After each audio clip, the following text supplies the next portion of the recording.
Merci de nous rester fidèles et surtout bienvenue à ce nouveau numéro de votre émission Self Politique. Nous avons encore l'honneur bien sûr de vous le présenter en ce jour. 24 janvier 2019, 24 janvier 2023, ça fait déjà 4 ans que Félix Antoine Tshisekedi exerce officiellement le fonction du président de la République démocratique du Congo après la passation pacifique du pouvoir avec Joseph Kabila Kabange. Où en sommes-nous? Est-ce qu'aujourd'hui, la population congolaise s'est retrouvée par rapport à l'action du chef de l'État Félix Antoine Tshisekedi? Qu'est-ce qui manque à faire? Qu'est-ce qui a fait que Félix Tshisekedi ne puisse pas atteindre ses objectifs? Nous sommes encore là avec le président du parti politique et de plateforme politique Ordre Nouveau, Monsieur Jean-Willy Kalonji. Avec lui, nous allons analyser le bilan de Félix Antoine Tshisekedi en tant que chef de l'État pendant ces 4 ans. Il est déjà dans nos murs. Monsieur Jean-Willy Kalonji, bienvenue à vous. Merci beaucoup. Oui. Pour la toute première fois dans l'histoire, la République démocratique du Congo a connu sa pacification, la passation du pouvoir pacifique. C'était quand même une belle histoire que vous avez certainement appréciée par rapport à l'histoire. Très bien.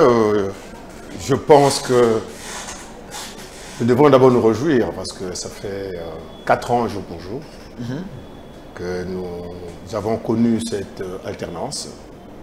Mais qui, pour nous, je dois vous dire que ce n'était pas un cadeau. C'est par la force des choses que Kabila avait jeté l'éponge. C'était pas par le respect de la Constitution, le respect de Congolais, le respect de la nation qu'il a sacrifié toute sa jeunesse, qu'il a fait ça, c'était par force. Il aurait respecté la Constitution, je pense que les élections allaient se tenir dans le délai constitutionnel. Mais si on avait débordé, c'est parce que les intentions étaient ailleurs. Ça, vous le savez. On a connu des marches ici, n'est-ce pas, qui ont été réprimées sévèrement. Ça, vous le savez. Qu'est-ce qu'on n'a pas connu ici? Je me souviens que quand il a tenté de se représenter, ça n'a pas été possible. Il a aligné un candidat, donc je crois c'était Emmanuel Shadari, qui avait requis les services publics de tous les gouverneurs de notre pays, ok, qui devraient soutenir sa candidature. Ça veut dire ceci que ça ne dépendrait que d'eux, n'est-ce pas? Ils avaient encore envie de rester au pouvoir, ok? Mais c'est par la force des choses. Cela ne raconterait pas plutôt, n'est-ce pas? Donc, la volonté de la population. Vous comprenez? Donc, Félix est arrivé là par la providence. Et je crois que c'était aussi la volonté de Dieu. Vous savez que Félix, c'était le seul opposant, avant les élections, qui était populaire. Plus populaire que Félix, avant les élections, n'existe pas. Félix passe président le jour de la proclamation des résultats. C'était la liesse populaire. Les gens ont veillé. Et je vous dis, Félix au pouvoir, il a suffi qu'il lance un appel à la population pour se mobiliser par rapport aux guerres récurrentes de l'Est, pour qu'il y ait une forte mobilisation que vous avez vécue. Vous comprenez? Donc, pour nous, nous disons que, et encore que ce n'était pas facile de faire partir Kabila, n'est-ce pas? Et à son départ, on a connu encore des situations telles que la coalition FCC Cash. Ce n'était pas facile, ce sont des pesanteurs qui bloquaient les actions de Félix. Vous comprenez? Il a fallu une forte intelligence pour arriver, n'est-ce pas, à, comment je peux dire, en découdre avec cette coalition. Ce n'était pas facile. Vous comprenez? Excusez-moi. Allons-y. Il y a eu Union Sacrée. Union Sacrée, on nous a parlé du changement des mentalités, tout simplement. Mais au lendemain de la constitution de l'Union Sacrée, on nous fait encore, n'est-ce pas? On nous présente les forces politiques qui faisaient prévaloir leur poids politique. Donc, il y a eu un prix à payer. Il y a eu un prix à payer pour qu'on arrive là où nous sommes arrivés. Mais malgré tout ça, ma foi, nous disons que le budget est passé de 4 milliards à 16 milliards. Là, vous êtes déjà dans le bilan. Je voulais quand même vous poser cette question. Oui. Félix Tshisekedi, est-ce une émanation de la population ou un choix d'un accord entre FCC-Cash, puisqu'il y a ceux qui pensent que Félix Tshisekedi n'avait jamais gagné les élections. Félix Tshisekedi est là grâce au PPRD et à Kabila, puisqu'il y a eu un accord politique. Je crois ici sur votre plateau, je vous ai parlé des indices de légitimité. Ok? Je vous ai dit qu'avant les élections, il n'y avait aucun acteur politique de l'opposition qui était plus populaire que Félix. Ok? C'est ce qui a justifié la rencontre de Genève, n'est-ce pas? Où on voulait exploiter sa popularité. Et Félix, ayant compris cela, et par aussi les pressions, n'est-ce pas, de la base de l'UDPS, c'est comme ça qu'il est sorti de là, n'est-ce pas? Et la suite, vous la connaissez. Comprenez? Alors, nous disons ceci. Quand il est passé, quand on a proclamé les résultats, en 2011, vous avez vécu quand même la panique ici à Kinshasa, quand ce n'était pas Étienne Tshisekedi qui a été proclamé, n'est-ce pas? Tout était calme ici. C'était la panique, c'était le suspense, n'est-ce pas? Mais comme c'était un pouvoir qui était au bout du canon, n'est-ce pas? Ben, ils ont réussi à mater. En fait, nous avons été dirigés par défi, tout simplement. Vous comprenez? Mais voilà que Félix, quand il a accédé au pouvoir, les gens ont fêté jusqu'au matin. Ok? Et moi, personnellement, je me dis que depuis son accession au pouvoir en 2018, je me dis, c'est le processus démocratique qui était en train d'évoluer aux années 90, après la conférence souveraine, n'est-ce pas? Qui a été interrompu par l'arrivée de l'AFDEL, n'est-ce pas? Qui vient maintenant d'être, ok? Donc, repris, et nous disons qu'il y a eu un passage à vide de 97 à 2018. Pour nous, les démocrates, c'est à partir de 2018 que les choses sérieuses ont commencé. Et, bon voilà, allez-y. Passage en vide au moment où Joseph Kabila a quand même instauré la démocratie. Joseph Kabila a organisé 3 cycles électoraux. Joseph Kabila a quand même stabilisé notre situation sécuritaire à l'Est. Joseph Kabila a quand même créé les cadres macroéconomiques avec Matata Ponyo qui était Premier ministre. Vous pensez que c'était un passage à vide comme ça? Pourquoi est-ce que vous, en tant que démocrate, vous ne pouvez pas reconnaître les efforts d'un jeune comme Joseph Kabila qui a eu le pouvoir à 29 ans et nous amener... Ce qui est dramatique, c'est que on pouvait attribuer n'importe quoi à Joseph Kabila. Il a fait ceci, il a fait cela. Mais moi... Il n'a pas fait. S'il vous plaît, je vous en prie. S'il vous plaît. Je dis ceci pour moi. La gouvernance de Kabila, n'est-ce pas? Après, dès son accession au pouvoir, je peux dire, c'était l'expression de la volonté de la communauté internationale. Ok? Qui ne voulait pas voir Kabila, le père, revenir encore avec les velléités lumumbistes. Ça rappelait ce nationalisme PA, n'est-ce pas? Qui faisait arrêter le temps, qui faisait rappeler des mauvais souvenirs, n'est-ce pas? Qui faisait rappeler Lumumba. Ok? Et c'est ça qui a fait que ça lui coûte la vie. Vous comprenez? Et Kabila, fils, quand il est arrivé, il était l'expression de la volonté de la communauté internationale. Vous comprenez? Je me rappelle, peu avant l'arrivée de Kabila fils, lui, Michel, en provenance d'une mission aux États-Unis, il avait dit ceci, que 2 ans avant sa mort, que pour la Belgique et les États-Unis, Kabila, le père, appartient au passé. Vous vous rappelez de ça, n'est-ce pas? Et quand Kabila est tombé, Kabila, le père, le premier qui s'est déployé, c'est qui? C'est lui, Michel, n'est-ce pas? Ok? Et nous sommes allés au dialogue de Sun City. C'est au dialogue que nous avons aliéné tout ce qu'on avait comme richesse dans notre sous-sol. N'est-ce pas? Pour nous raconter n'importe quoi. Et puis, je dis ceci. Que honte à ceux qui pensaient. Parce que j'ai vu des gens se prévaloir qu'ils ont été à la base de la rédaction de cette constitution. Je dis, c'est pas ça. N'est-ce pas? Tout ce qu'on a connu dans la Sun City, je dis ceci que les Congolais étaient distraits. sous les lumières de Sun City. Ils sont allés jouir, n'est-ce pas? Et tout ça, pendant qu'ils étaient distraits, nous avaient tout pris. Code minier, code forestier, tout ce qu'on veut. On donne le pouvoir 1+4. N'est-ce pas? Faites de votre pouvoir ce que vous voulez. Mais pendant que le vrai gouvernement était le SIAT et le vrai Premier ministre, c'était le Michel. Ça, moi, je vous le dis. Vous confirmez? En 2006, s'il vous plaît. En 2006, c'était les élections, n'est-ce pas, juste pour légitimer le pouvoir des belligérants. On en avait 3 ici. Le PPRD, le RCD et le MLC. Toute alliance sérieuse passait par un des belligérants. Rappelez-vous que l'UDPS n'était pas allé aux élections. Vous vous rappelez? Vous comprenez?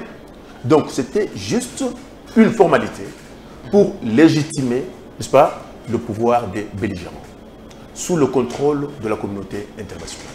Vous comprenez? Nous qui avions tenté, on a pris le risque d'aller à ces élections-là. Nous n'avions pas obtenu gain de cause. C'est que le père avait dit, je n'y vais pas parce que c'est joué à l'avance. Je ne veux pas me faire ridiculiser. Nous avons dit, nous y allons.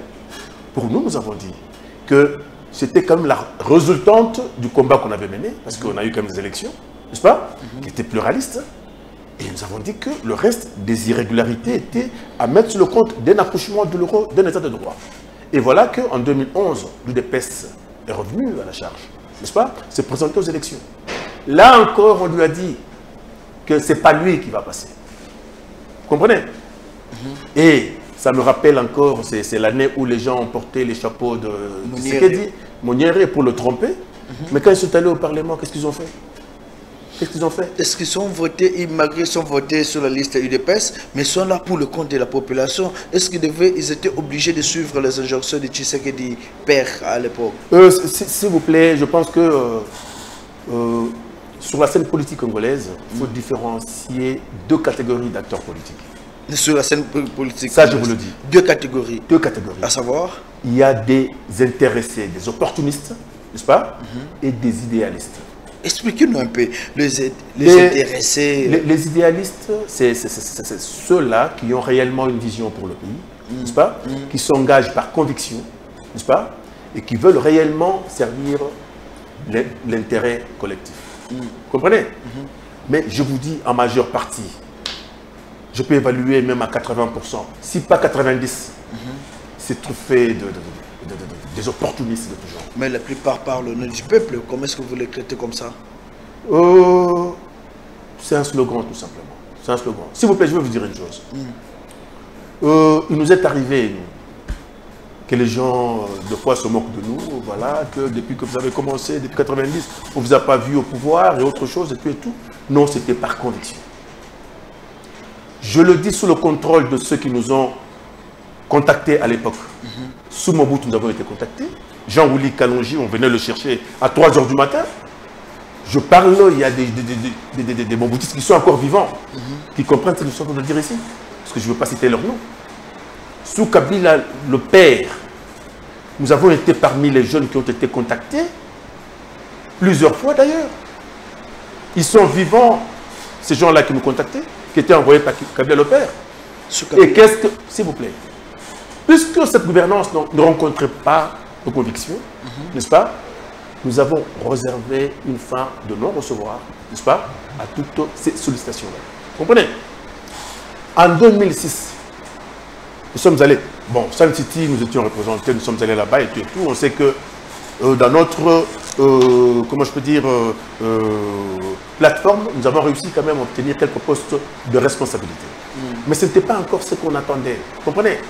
En 2006, nous sommes allés aux élections parce que ça nous faisait plaisir d'aller à cette compétition démocratique. On l'a fait.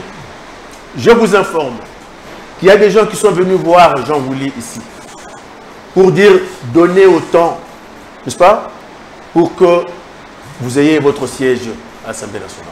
Sérieux? Je savais le faire parce que je savais me lever et aller entrer dans la maison et sortir de l'argent. Parce que j'en avais. S'il vous plaît, s'il vous plaît. Mais puisque cela ne rencontrait pas nos convictions, nous avons dit non, on ne veut pas tricher. Vous comprenez? Nous ne voudrons pas tricher. Et moi, je ne me sentirais pas à l'aise dans cette peau-là. Vous comprenez? Et nous avons laissé faire. Mais quand les 5 chantiers ont commencé à faire leurs preuves, nous avons voulu participer à la reconstruction de notre pays par un projet fédérateur qui était notre candidature à l'organisation de la Coupe d'Afrique de football. Vous comprenez? Le comité Colcan, c'était comme un gouvernement parallèle. Parce que, voilà, répondre au cahier de charge, n'est-ce pas, de la CAF pour organiser la CAN, ça correspond, ça se confond avec le programme du gouvernement. Parce qu'il faut construire des infrastructures à tout point de vue. N'est-ce pas? Donc les hôtels, les routes, tout ce qu'on veut et tout et tout. Donc c'est-à-dire que c'était un projet fédérateur qui se confondait avec le programme du gouvernement de la République. Vous comprenez? Donc vous comprenez quand même que nous avons même réussi à solliciter un mandat, n'est-ce pas, pour mener un plaidoyer à l'extérieur. On a eu des réunions à Paris, financées sur fonds propres, n'est-ce pas? Et quand nous avons obtenu le financement aux États-Unis, c'était pour le bien du pays. OK? Alors que nous n'étions pas élus. Vous comprenez? Donc, nous ne sommes pas justeurs. Vous comprenez? Nous avons le souci, n'est-ce pas, d'améliorer la vie nationale. Vous comprenez? C'est ça notre souci. Malgré cela, nous avons été bousculés, autre chose. Mais on ne se fatigue pas. Pour nous, les choses sérieuses ont commencé en 2018 avec l'avènement de Félix Antoine Tshisekedi. Vous êtes là pour lutter pour le bien-être de la population, mais cependant, on doit quand même parler sur le bien de Félix Tshisekedi, sur le plan social. On va aller parler par palier. Prenons sur le plan social. Pensez-vous qu'aujourd'hui, en 4 ans, Félix Tshisekedi a reçu son mandat? Je ne sais pas si vous le faites exprès ou quoi, je ne sais pas. Non, je vous pose la question. Je vous dis ceci, la coalition FCC cache. Est-ce que ces gens-là avaient réellement la volonté de laisser Félix travailler? Je ne pense pas. On ne va pas Félix Tshisekedi. Aujourd'hui, le bilan, c'est Félix Tshisekedi en 4 ans. Le bilan, pour moi, est largement positif. Sur le plan social. Le social, c'est quoi pour vous? Donc, quand il y a gratuité de l'enseignement, ce n'est pas le social. OK? Quand il y a les bus Transco, là, ce n'est pas le social pour vous. Le social, c'est quoi pour vous? Quand on réduit les prix des billets d'avion, ce n'est pas le social pour vous. Est-ce une réalité? S'il vous plaît, s'il vous plaît. Non, s'il vous plaît. Pour vous, le social, c'est manger, c'est se faire ceci, cela et tout comme ça. Là. Pendant que l'économie était pratiquement entre les mains des étrangers. Vous comprenez? Il y a même des politiques, n'est-ce pas, qui détenaient aussi une bonne partie de notre économie et qui s'amusaient à verser dans la spéculation autre chose. C'est fait exprès, ça vous le savez. Ça vous le savez. Donc aujourd'hui, vous voulez dire que sur le plan social, le bilan de Tshisekedi est largement positif? Oh, je vais vous dire une chose, excusez-moi. D'où vient que le budget passe de 4 milliards à 16 milliards? Ça veut dire qu'il y a des recettes. Il y a des recettes, n'est-ce pas? OK? OK. Alors, je dis les réserves d'échange de 800 millions à 4 milliards. C'est qu'il y a comme une évolution, n'est-ce pas? Question maintenant, n'est-ce pas? Puisqu'il y a des recettes, on a augmenté les recettes, n'est-ce pas? Maintenant, c'est affecté à quoi? C'est ça le problème, n'est-ce pas? OK?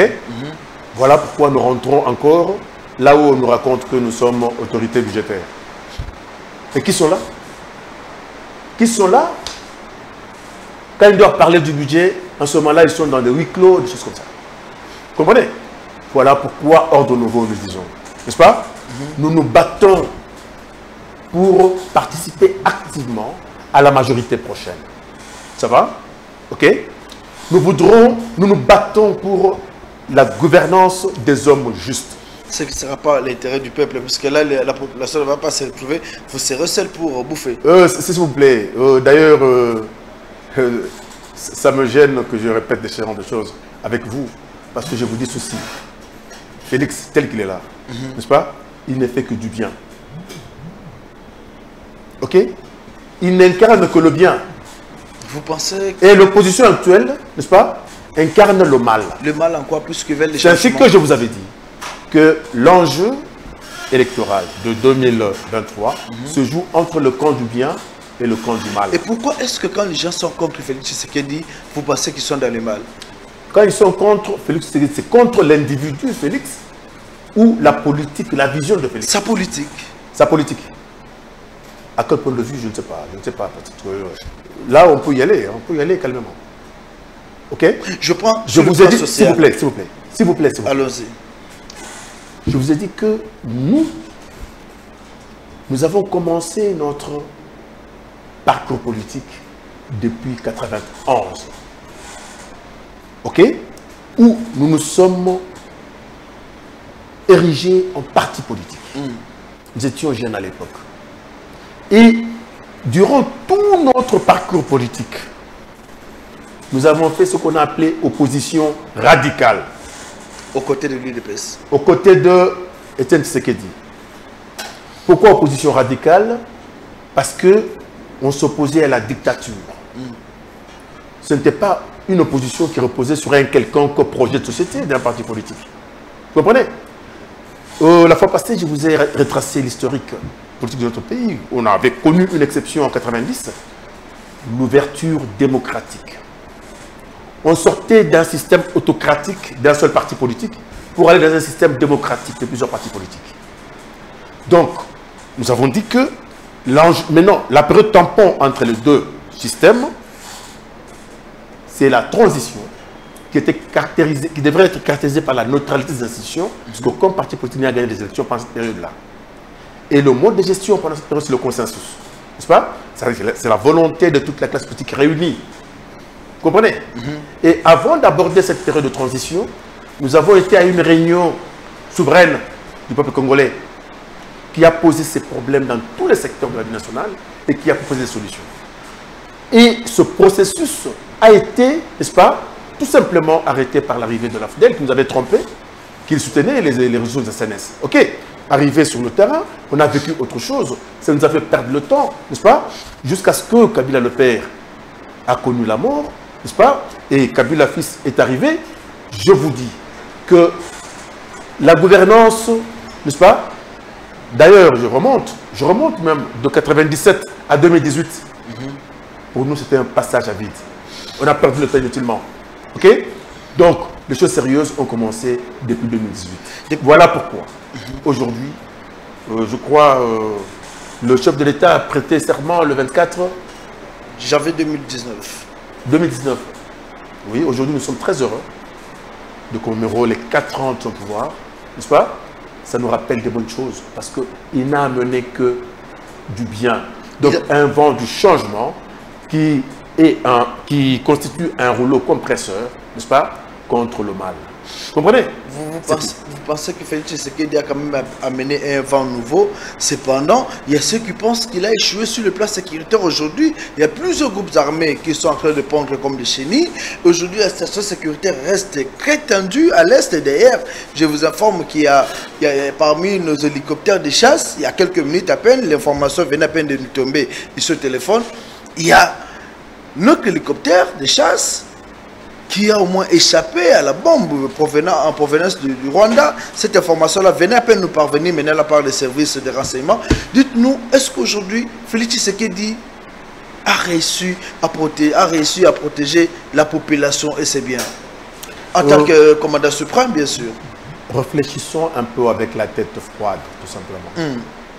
Est-ce que vous pouvez quand même reconnaître qu'à un moment donné, à notre hémicycle ici, Assemblée nationale, on a parlé de complicité interne. Je suis là pour vous poser des questions. Non, je dis. On parle. Je voudrais savoir si vous reconnaissez cela. Oui, le président Bosso l'avait dit. Ok, très bien. Est-ce qu'il y a eu complicité interne, oui ou non? Je ne sais pas confirmé, puisque moi je vous pose des questions. Alors, je vous dis ceci, notre armée était infiltrée à jamais, n'est-ce pas? Les acteurs politiques qui servaient des causes étrangères, autre chose. Et tout ça, c'est un processus, n'est-ce pas? Pour sortir de là. Vous comprenez? Je dois vous dire une chose. Très souvent, j'aime dire que nous devrons apprendre à aimer notre pays et surtout être sérieux quand nous parlons de la vie nationale. Vous pensez qu'il y a des gens qui ne sont pas sérieux? Qui ne sont pas sérieux. Des inconscients, des gens qui se livrent au théâtre en longueur de journée, à la télévision et tout ça. Ils croient que bon, faire la politique, c'est porter son costume avec cravate, aller raconter sa vie sur les plateaux de télévision. Je dis, c'est pas ça. C'est pas ça. C'est ce que Ordre Nouveau, n'est-ce pas, veut changer. Nous disons, ordre nouveau. Ça veut dire ceci, que nous nous battons pour l'instauration d'un nouvel ordre politique, n'est-ce pas, basé essentiellement sur l'éthique et les valeurs, en rupture avec l'ordre politique ancien qui était basé sur la prédation et les antivaleurs. On parlait sur la sécurité. Excusez-moi, je reviens là-dessus. Je reviens là-dessus. Par rapport aux questions sécuritaires, je dois vous dire sérieusement une chose. Je trouve le président Félix très rationnel dans sa manière de faire les choses.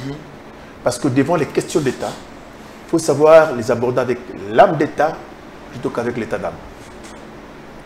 L'âme d'État, c'est la rationalité, n'est-ce pas? C'est la raison. État d'âme, c'est la passion, c'est l'émotion. Je vous cite quelques exemples d'âme d'État et d'état d'âme devant les questions d'État.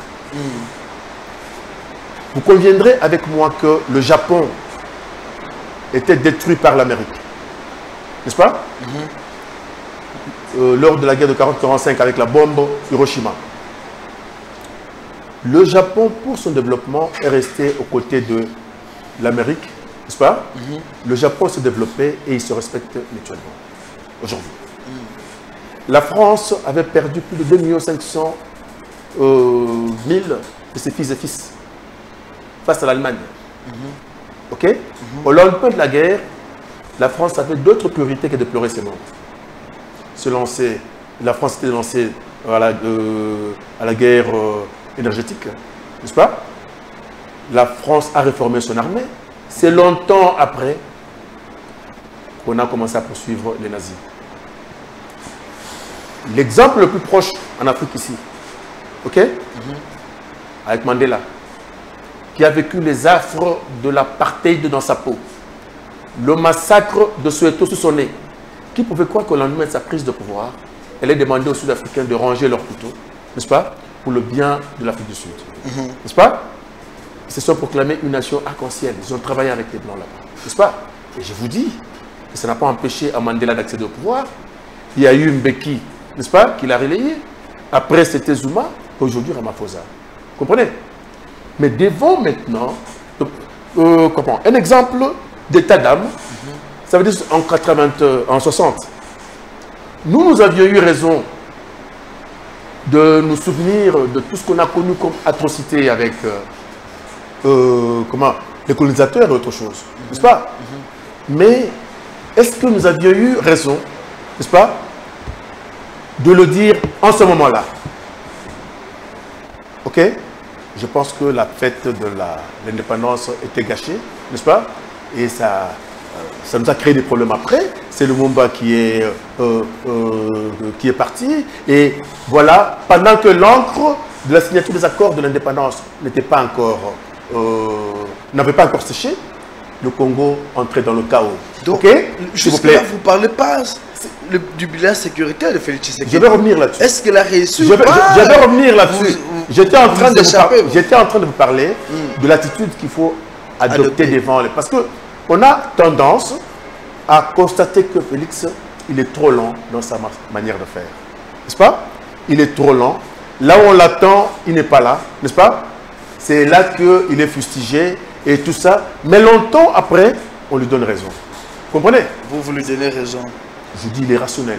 Il est rationnel. Si je vois la façon dont il s'est démarqué de la coalition FCC Cash avec beaucoup d'élégance. Ok? Beaucoup d'élégance. Il n'y a pas eu de casse, s'il vous plaît. Sur les places il n'y a pas eu de casse. Vous comprenez? Union sacrée, on nous a parlé de transhumance. Mais il y est allé encore avec beaucoup d'élégance. Vous comprenez? Maintenant, par rapport à la question de l'Est. Aujourd'hui, le Kagame que vous avez connu hier, n'est-ce pas? Qui était le plus fort, même de la région ici, n'est-ce pas? Qui narguait tout le monde. Il n'est pas encore... Aujourd'hui, il est sorti de sa tanière, n'est-ce pas? Il fait des déclarations à l'emporte-pièce, n'est-ce pas? Parce qu'il ne se retrouve plus. Ok. Kagame n'est pas arrivé au bout puisque le M23 continue à créer des isolations à l'est de la République démocratique du Congo. S'il vous plaît, je vais vous dire une chose. Ça, ce sont des épiphénomènes, n'est-ce pas? On s'est déjà attaqué. Félix s'est déjà attaqué à la cause, n'est-ce pas? La cause est déjà entamé. Donc vous pensez que... Le reste là, ce sont des... S'il vous plaît, bientôt il y aura... Prenons date aujourd'hui. Je vous dis que la crise de l'Est est déjà à sa fin. Déjà à sa fin? Eh bien, je vous dis. Avec la force régionale ou avec nos FARDC? Je vous ai dit que Félix, n'est-ce pas, j'aime sa façon de faire. Ok? Parce qu'il n'est pas brutal. N'est-ce pas? Là où on le prend pour naïf, il arrive toujours à surprendre. Vous comprenez? Pour le bien de ce pays, pour moi, je pense qu'il a bien évolué. Il a bien évolué et il mérite un second mandat. N'est-ce pas? Et cette fois-là, avec une majorité qu'il maîtrise, n'est-ce pas? Je pense qu'il fera mieux et pourra redonner la vie à l'homme congolais. Alors, nous allons parler sur le plan éducatif. Est-ce qu'aujourd'hui, Félix Tshisekedi a reçu quand même, quand nous voyons les écoles primaires, secondaires, techniques, comment ça évolue? Il y a plusieurs enseignants qui réclament leur paiement. Quand nous voyons les SU, aujourd'hui, l'éducation s'est bafouée. Il y a plusieurs corrections dans des universités. Est-ce que Félix Tshisekedi a relevé les défis sur le plan éducatif pendant ces 4 ans? Je dois vous dire une chose. Il y a très longtemps, je ne sais pas quel âge vous aviez, mais je vous dis que depuis 82, on avait déjà commencé à constater la dégradation sensible du système national d'enseignement. Je dois vous dire une chose. Il m'arrive à mes heures perdues, n'est-ce pas, de faire la ronde des universités pour assister aux séances de défense de travaux de fin d'études ou fin de le cycle. Mais ce que nous vivons, c'est horrible. Vous comprenez? C'est horrible. Et ça fait très mal. Et ce sont ces gens-là, c'est ce personnel qu'on nous livre, n'est-ce pas, sur le marché d'emploi. Voilà pourquoi, en 90, lors de la CNS, nous étions parmi ceux qui soutenaient, le système élitiste. Travailler avec les compétences, comme ça se fait aux États-Unis. N'est-ce pas? Qu'est-ce que vous savez faire, n'est-ce pas? Et on fait foi à vos compétences. Vous comprenez? Mais je ne dis pas que nous n'avons pas de cerveau dans notre pays. Nous avons des cerveaux, des intelligences à tout point de vue, dans tout le secteur de la vie nationale. N'est-ce pas? Mais le problème est politique, vous comprenez? Bon. Le problème est politique. Même au sein de l'éducation, le problème aussi politique. Je vous dis, quand ça ne marche pas au sommet, le reste va suivre. Vous comprenez? Maintenant, cette volonté politique qui nous a manqué hier, nous l'avons avec Félix aujourd'hui. Voilà pourquoi. Qu'est-ce qui le prouve? Voilà pourquoi la gratuité d'enseignement qui était déjà prévue dans notre constitution, n'est-ce pas, tardait à être appliquée. C'est sous l'avènement de Félix. Ça a commencé avec le Kabila dans d'autres provinces. Excusez-moi. Il y a des choses que je ne veux pas évoquer et ne faites pas dire des choses que je ne veux pas dire. Non, la population a besoin de comprendre, la population a besoin d'être informée, la population a quand même une idée pour dire la gratuité avait commencé avec Joseph Kabila. Vous voulez démentir, vous voulez dire non, c'est Félix Tshisekedi le père de la démocratie aujourd'hui? Est-ce qu'on peut évoluer? Est-ce qu'on peut évoluer? Mais on évolue là, ce n'est pas une question qui vous concerne. Non, mais, on est dans les biens de Tshisekedi. Quand vous parlez de la gratuité, vous pensez que pour mieux débattre avec vous en tant que journaliste congolais, il faut même revenir sur des évidences, ok, sur des choses que tout le monde sait lire et voir. Mais ce n'est pas un débat, c'est une question. Je pense que c'est une perte de temps. Okay. Évoluons, on n'a pas beaucoup de temps pour dire des choses sérieuses. Alors nous avons parlé sur le plan sécuritaire, nous avons parlé sur le plan éducatif, social. Abordons ce plan, sur le plan de la santé. Qu'est-ce que Félix Tshisekedi a apporté de nouveau? D'abord, j'étais impressionné quand j'ai vu les travaux de construction. Je parle de construction, pas réhabilitation, de construction de l'hôpital de référence ici. Mama Yemo. On a réhabilité, on a construit. Allez voir. Allez voir. Je crois que c'est impressionnant. Ok? Je ne sais pas si nous aurons un tel hôpital dans toute cette Afrique centrale. Je ne pense pas. Ah bon? Encourageons les bonnes initiatives. Comprenez? S'il vous plaît. Vous avez entendu parler de la couverture universelle de santé, Santé, oui. Santé universelle, comme ça. Nous allons vers la gratuité de cette chose, on nous facilite la vie. L'enjeu, vous savez, l'idéal de la politique, c'est le bien-être social. Vous comprenez? Tout ce que nous parlons ici doit concourir à ça, à cet idéal-là. Améliorer la vie de l'homme congolais. Vous comprenez? Ça ne passe pas par des discours que nous bombardons en longueur de journée, sur le plateau de télévision, autre chose. Non, n'est-ce pas? Est-ce que le Congolais a droit à la vie? C'est ça, l'essentiel. Vous comprenez? Vous savez, ça fait très mal. Ça fait très mal. Quand nous voyons des gens en train de souffrir, en train de souffrir, ils manquent à manger. Alors que quand on peut descendre... Ça me dérange aussi, hein? Ça me dérange au plus haut point. Au moins nous. Ça ne dérange pas tout le monde. Nous sommes de cette catégorie des gens qui sont dérangés. Pourquoi seulement vous? Oui, parce que nous disons aussi que c'est un manque d'amour pour son prochain. Vous comprenez? Un manque d'amour. Je donne l'image de l'homme politique congolais. On mettrait 12 personnes autour d'une table. On prend un panier de pain, n'est-ce pas? Avec 12 pains. OK? On demande maintenant à ces 12 personnes de se servir. Vous allez retrouver des gens avec 4 pains et demi, n'est-ce pas? Un autre sans pain, l'autre avec un bout de pain. Et celui qui a 4 pains et demi là, demande à ceux qui n'en ont pas, n'est-ce pas? Est-ce que je peux maintenant couper pour vous? Alors qu'ils pouvaient bien se servir, chacun avec un seul pain. Excusez-moi, c'est malheureux, mais c'est la triste image que je peux faire de notre classe politique. J'aime plus... je voudrais encore évoluer. Avez-vous déjà vu quelqu'un qui descend au fleuve ici, pêcher du poisson et qui s'est vu arrêter? Vous avez déjà vu quelqu'un comme ça? Non. Sur magasin là-bas, ça s'appelle comment? Magasin Kintambo là-bas. Oui, Kintambo magasin. On voit des gens qui vendent des malangouas, autre chose.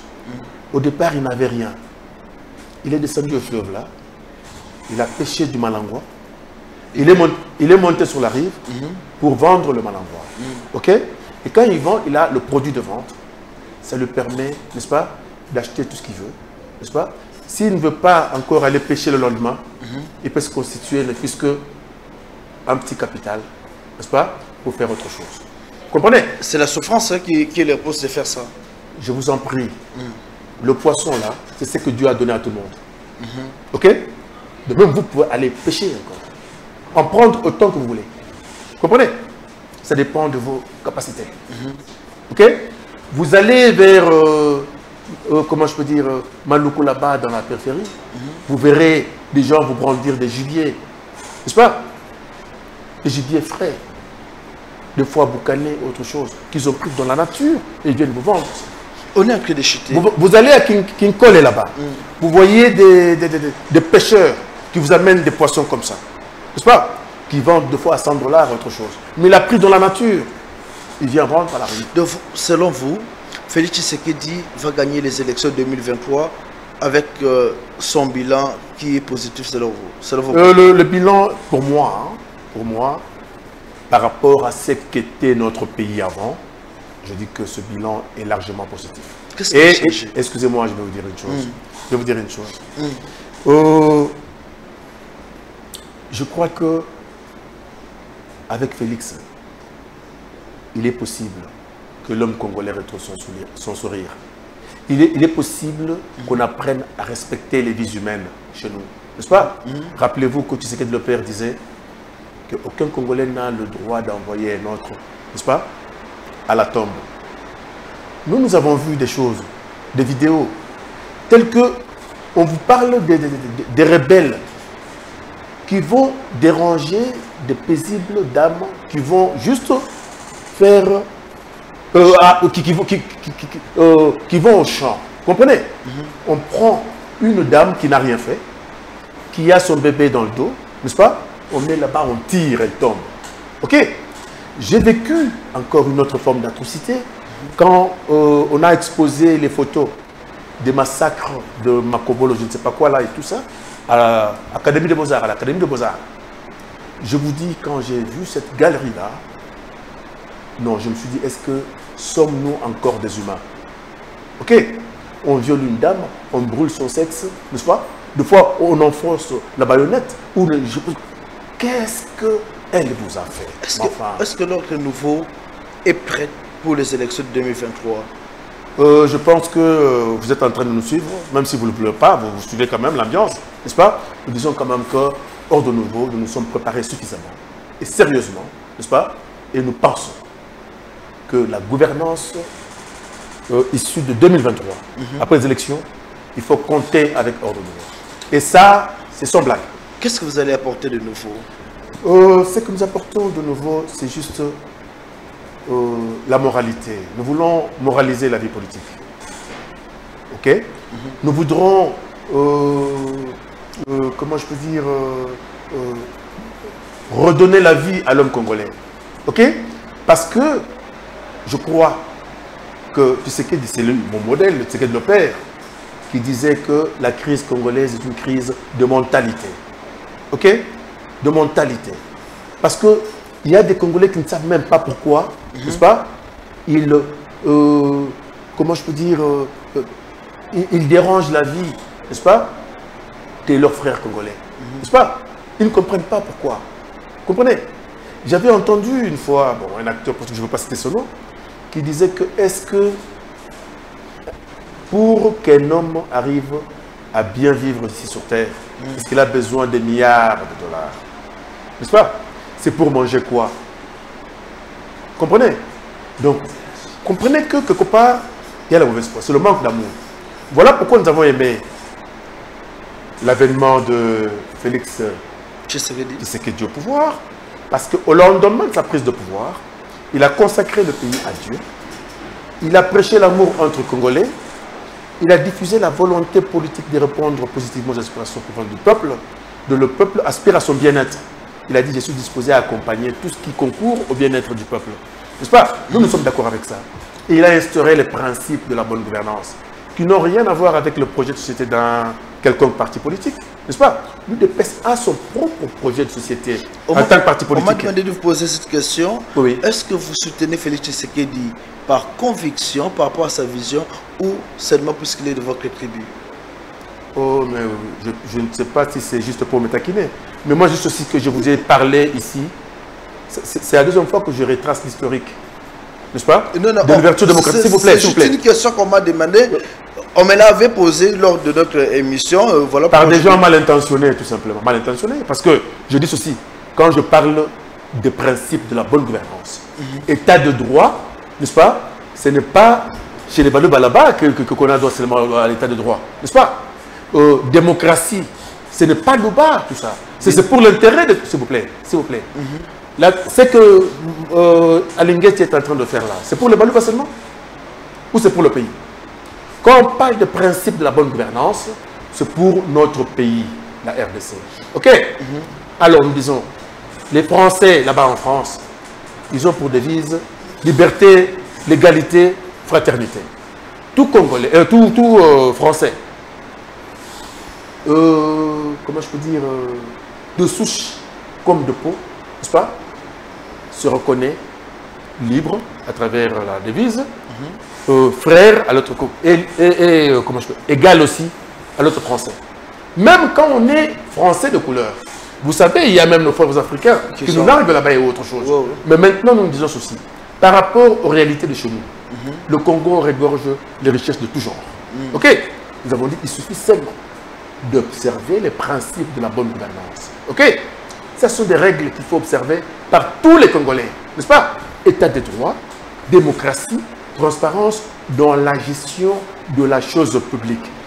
Si nous, Congolais, nous nous approprions ces valeurs-là, n'est-ce pas?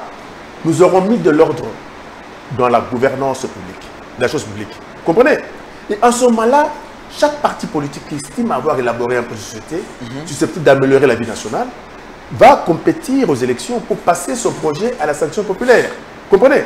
Le parti qui remporte les élections dirige le pays avec son projet de société. Je chute avec cette question. Ok. Before arrêté, aujourd'hui Félix Tshisekedi a refusé même de répondre à l'invitation en Doha pour rencontrer Kagame. Selon vous, un message fort ou comment? Je vous ai dit que Félix est rationnel. Je vous ai dit ça dans sa façon de faire. Si vous voyez très bien, on est en train d'évoluer peu à peu. On est en train comment je peux dire, d'extirper un peu, n'est-ce pas, les mauvaises graines, n'est-ce pas, au fur et à mesure.